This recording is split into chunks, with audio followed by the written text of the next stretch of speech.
Good evening. Welcome to another exciting edition of So Into Bourbon. I'm Glenn. As always, this is Charlie. And Charlie, tell them what we're doing tonight. Tonight, we're drinking Yellowstone.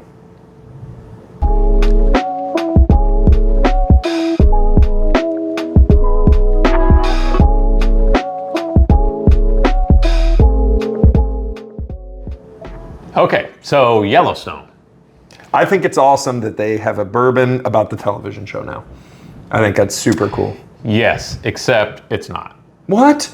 But the lady at the liquor store said, like, it's from the TV show Yellowstone. Really? Mm-hmm. Is that the one with 3 teeth? Mm-hmm. She was an idiot. It's not. It's not from the TV show. It is not. So Yellowstone, this brand has been around for quite a long time. And what we have here is a single barrel pick. Happens to be a store pick from Bottles Unlimited. So that's a local liquor store here in Southern Indiana. This is the Old Faithful.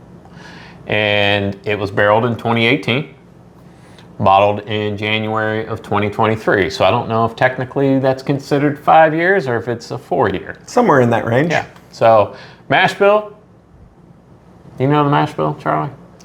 Don't tell me it's undisclosed. It's undisclosed. Boo. So, but this is a Kentucky bourbon.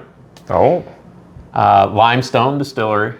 Bottle. So it's a distilled in Kentucky, bottled for Limestone? So it is sourced from a Kentucky distillery, which is not Limestone.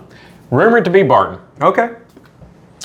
Don't know that for a fact, but that seems to be the kind of accepted fact here. I will tell you this about undisclosed mash bills. I do kind of like getting them every once in a while because it's that fun game of detective. Can we figure out what it is on the nose and on the palate? It is fun, and it would be fun, I guess, if you were the master distiller and we're watching other people try to guess. And being like, they're so wrong. Yeah. What a bunch of idiots.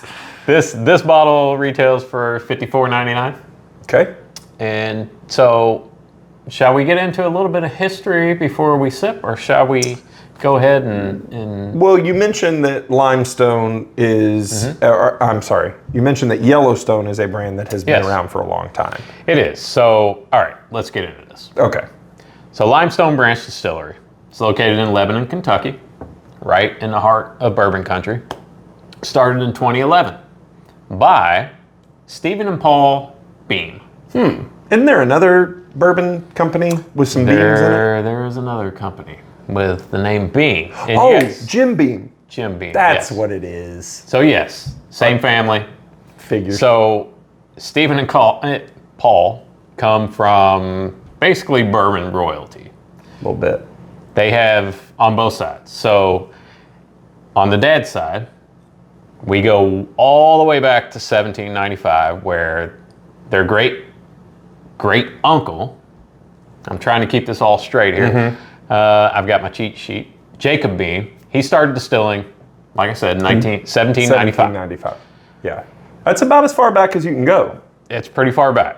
So great-grandfather, Minor Case Beam, which is a very... Minor Case. It's a very odd name. You know, but there's a minor case bourbon. And never realized it was actually named after a person. So he began working at early times in 1871. You know, just then, not too long ago. Not too long ago. So eventually started his own distillery called Head and Beam. And this was in 1883. All right. So that's the dad's side of the family. Let me guess. Mom's side's into bourbon too? Let's jump to the mom's side of the family. So on the mother's side, there's great-great-grandfather J.W. Dan. You may recognize that name. Yeah, a little bit. Yeah, so he was a latecomer to distilling. He just started in 1836. Bunch of Johnny-come-latelys. So, yeah, he started distilling in a hollowed-out log that he used as a still, apparently. And then began distilling his Yellowstone brand. Finally, we're getting to Yellowstone in 1850. So, brand's been around as well, a long time. A little bit longer than the TV show. And the guys that resurrected the brand are direct descendants of the people that started the brand. Absolutely. So, I'm okay with all of those things. yes. Do you know who he bought the distillery from when he started Yellowstone? Who? Minor Case Bean. So Do you think their it's- grandparents met like then?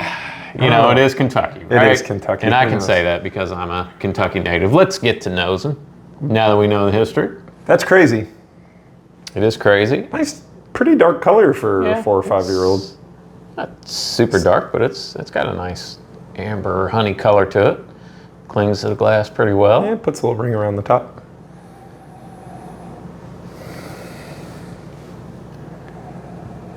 I'll be honest. Don't get much. I don't, and I'm going to be super honest. I think your wife's cooking something upstairs.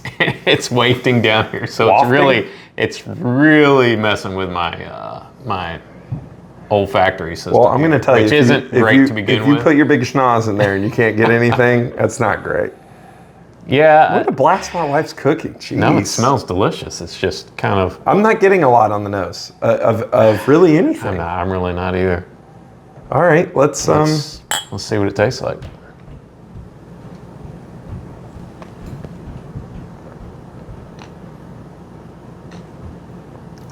Okay, so the palate is definitely better than the nose, I will Yep. say. There's a lot of spice up front, to me. a lot of spice, and it immediately turns into sweet corn, which is really kind of weird because usually when you get that big blast of kind of that rye spice, it doesn't transition into sweet corn. Yeah, but it's, and it is 115 proof, so it is going to be a little hotter don't hate than this. your standard Yellowstone. I don't hate this. I don't hate it either. It's So, young. It is young. And we debated on whether having a regular bottle of Yellowstone in this episode would be, I don't know, if we wanted to do that or not. We decided against it. I almost wish we had, because from what I remember of Yellowstone is very corn forward, right? Through the magic of editing,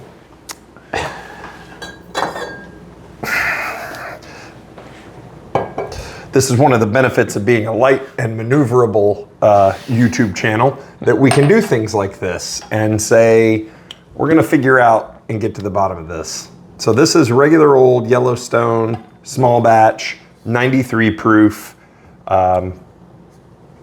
Beautiful bottle, by the way. So I'm guessing same mash bill, right? We don't know. We don't know because my guess is that both of them have an undisclosed mash bill. First thing I notice is the single barrel's Much darker. much color. darker, which makes sense. So let's, we're going about this bass backwards. Yeah, we've kind of. So I get that same kind of nose, like that Yeah. whole big nothing burger on the nose. I mean, a little corn there. All right, cheers.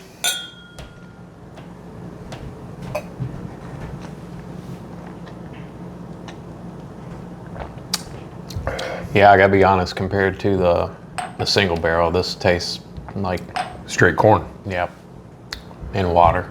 and water. Yeah. Going back to the single barrel, I like it. I'm gonna go back to it real quick here.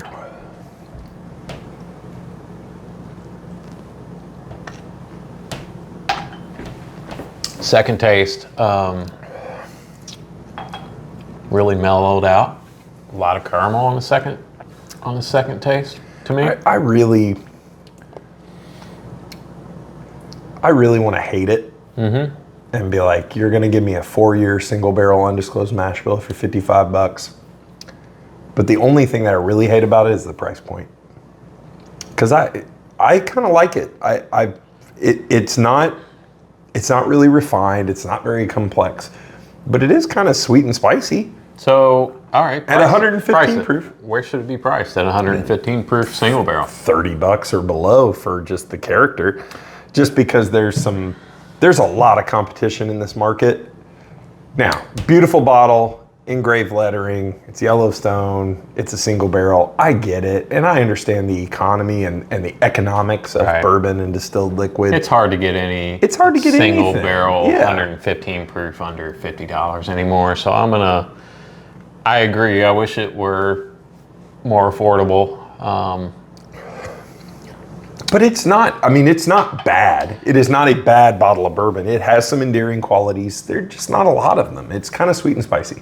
I want to come back to this. I want to let this oxidize a little bit. Maybe we'll do a couple weeks from now a 60-second review. I am getting a little, it's coming up in my throat a little bit. Is it, young whiskey, man. I'm telling you. So, but I'm not, it's not bad. It's not terrible. It's not. It's just, it's not mature. It's an immature, it's young. When people say young, it's young whiskey. Like, this doesn't burn to me at 115 proof. Like, I don't get any of that, like, oh God, straight alcohol. It's not quite there yet. I would agree. I think it could really use a little more time. The other part of this too is just simple, like when you're buying source bourbon, and if, like you mentioned Barton, if I go to Barton and I say, hey, I want to buy some barrels, they're only going to sell me the barrels that they don't want to sell as Under Barton. their own name. Correct. Well, maybe. We don't know that. If somebody comes to you, a realtor, and says, I want to buy a house, are you going to sell them your house? I'm trying to be kind. I know you're trying to be kind, but this is just the straight up, like, trust me, the Beams know. They've been doing this long enough, and this is just the starting point. They are distilling their own distillate, correct? Yes, they are. Okay, so this is a temporary solution. Well, that I don't know. They're distilling their own, Limestone Branch, that they're putting out under Limestone Branch name is their own distillate, correct? Yeah. Yes. I think. Didn't do that research, but so I don't know.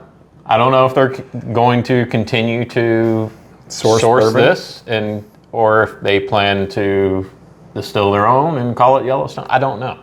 I really don't. Well, so it's a mystery. It's a mystery. So let's talk about, we talked about the bourbon. Let's talk about all the good that the Beams have done for Yellowstone. Okay, so this year, Yellowstone is going to donate $250,000 to the National Parks Conservation Association, which makes them the largest corporate donor, which is really cool, I think. That's not cool. That's amazing. Yeah. So very much. So that's something that makes you feel better about buying that bottle. To know that a good percentage of what they sell, $250,000, is not an insignificant amount of money to anyone. It is not. So, it's bourbon with a cost. And something else about Stephen and Paul Beam, a lot of people might assume that with that last name that they've been in the distilling business forever. Yeah, since they were in short pants. Not so much. No? They got into the business in 2011. That's when 2010 I think is when they kind of got the idea and started things in motion. 2011 is when they started Limestone Branch. So just because their last name is Beam doesn't mean they've been in the business forever. I think they decided that, hey, we don't want to be the last generation carrying the Beam name to not be in the distilling business. Or maybe they saw the opportunity to snag that Yellowstone brand that was just sitting there dormant. Maybe so. So just to clarify, their cousins are the ones who are still affiliated with Jim Beam, still running that. How do we get invited to that family reunion? That would be nice, wouldn't it? Although, I don't know, they may not want to have us after tonight. I feel like I don't know. I like this. I don't dislike it. I don't dislike it either. I almost feel like we've been more negative about it than what I really feel about it. I'm not sure. We're not being negative. We're being realistic that in this market, it's a beautiful bottle. Is it super unique? Not really. Is it high proof? Yeah, 115.6 proof. Is it a single barrel? Yes. But there's a lot of competition in the market right now. You know what this would be perfect for? Old fashions? Yep, absolutely. Yeah. And just to get back to this for a second, so I happen to know one of the gentlemen who was on this single barrel selection team. His name's Kenny Prince. He runs a local restaurant, Fireside. Shout out Kenny and Fireside Grill. Chicken tenders. So I called him before we did this episode, and I asked him, I was like, hey, is there anything you can tell me about this selection and why you picked it? So he told me they had three barrels to choose from. And all 3 barrels they sampled at 3 different proofs. And so the reason they picked this particular barrel is because he felt like it tasted the best at all 3 proofs, which makes sense. Does make sense. Yeah, absolutely. Like you said, I don't hate it. There's nothing wrong with it. It just, it's 4.5-year-old single barrel bourbon. It's very corny on the nose after it sits for a while. A lot of corn. Glenn? Charlie, I have a joke for you. Oh boy. All right, go ahead. Why do people not like jokes about bourbon? Because you're telling them? Because they're corny. Duh. Gosh. If you'd like to interview for co-host of So Into Bourbon, email me at charlie@sointobourbon. Not really. Don't do that, but if you'd like to win a really cool Old Louisville Whiskey Company trucker hat, and a bunch of other cool stuff that I'm going to throw in a box, then subscribe to the YouTube channel. That's the important part. Absolutely. And then email us. Charlie, tell them how to do that. You email us at sointobourbon, that's SOIN, the number 2, bourbon @gmail.com. In the subject line, you're going to write hat, and in the